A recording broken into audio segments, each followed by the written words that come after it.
Howdy folks, I have a few items to show you from GearBest, and now this is a bundle that came together. It's the TS832S 600 milliwatt video transmitter and a Mobius, and it comes as a bundle. There's a few problems with this because if you look on the website it's been discontinued, so I guess we have to think of this as a show and tell public service announcement rather than a review. Now the TS832S video transmitter is quite nice. It's quite big and chunky. I've got a ton of them and I use them often. They're quite good. So let's have a quick look. They're rather big compared to video transmitters these days, but that's fine. There's a lot of cooling area, I suppose, for heat dissipation, because it is a 600 milliwatt video transmitter. So it does put out a fair bit of heat. You get the usual rubber ducky antenna, which you just throw away. It is reversed polarity SMA antenna connection. We get the connection lead there, and you get a push button for the band and another push button for the channel. It shows up on the LED, which is very nice. I like that. The power lead.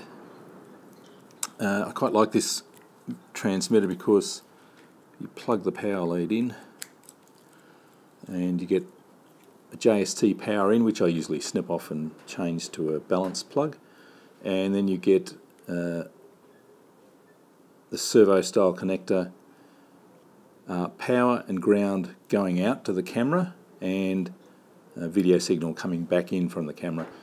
Now the power out to the camera is just passed through whatever voltage you put in to power the transmitter, goes through to the camera. So you have to make sure your camera can handle 3S or 4S or whatever you're powering the transmitter with.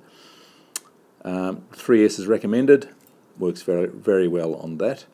So I like that feature of the transmitter providing the power for the camera. You only need one sort of connection going between the transmitter and the camera that way. So that's very good. It's a very good transmitter. I like it a lot.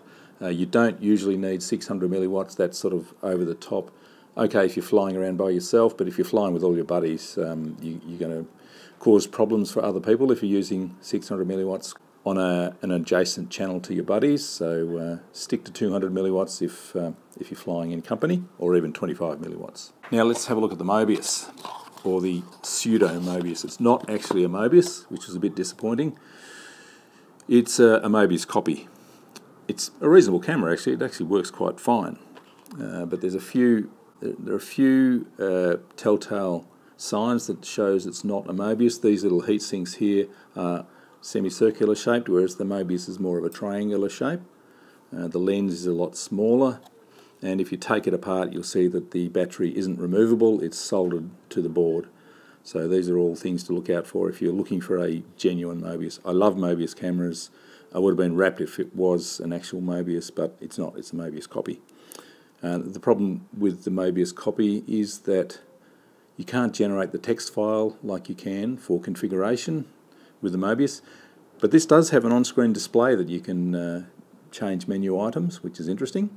The major problem is that it outputs the video in AVI format, and that's okay most of the time on my Mac and using iMovie for videos, but this particular version of AVI is not compatible.